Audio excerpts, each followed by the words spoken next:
Dans la famille Souchal, il y a le papa, la maman, le grand frère Corentin et les jumeaux Anaïs et Enzo. La famille s'est agrandie. Linotte et Loulette, deux jolies gallinacées, ont enfin rejoint le poulailler. Elles vont picorer tranquillement, ça va nous servir pour les déchets. Et puis comme ça, les pommes, les restes, on va leur donner, elles vont y manger. Et puis c'est comme une poubelle.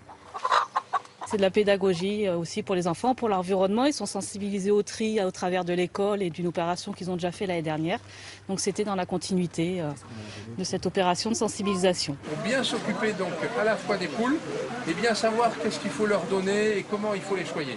Comme la famille Souchal, 49 autres foyers du Sandre ont décidé d'adopter une paire de poules.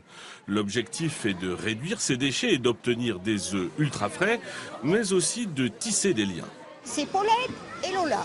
Ah, vous les avez baptisés déjà? Oui, c'est Paulette et Lola. Vous les attendiez depuis longtemps? Voilà, exactement. Tout est prêt pour les recevoir. Alors qu'est-ce qui vous a décidé à ça? C'est votre fibre écologiste? Oui, j'ai dit ça fera beaucoup moins de déchets, parce qu'elle mange beaucoup. Et puis ma petite fille, elle était contente d'avoir des poules, et moi aussi. Elles sont belles, hein? Ça y est, vous êtes écologiste en fait. On l'a toujours été aussi, on a toujours essayé ici au centre d'avoir une dimension proche de la nature. On est une ville d'un peu plus de 5000 habitants où on veut garder cet esprit à la fois de famille et essayer justement de participer à notre échelle, comme chacune et chacun, à la protection de l'environnement. Ici, chaque année, près de 10 tonnes de déchets seront consommés par les poules. De l'écologie sympathique et efficace qui est désormais en vigueur dans plus d'une centaine de communes.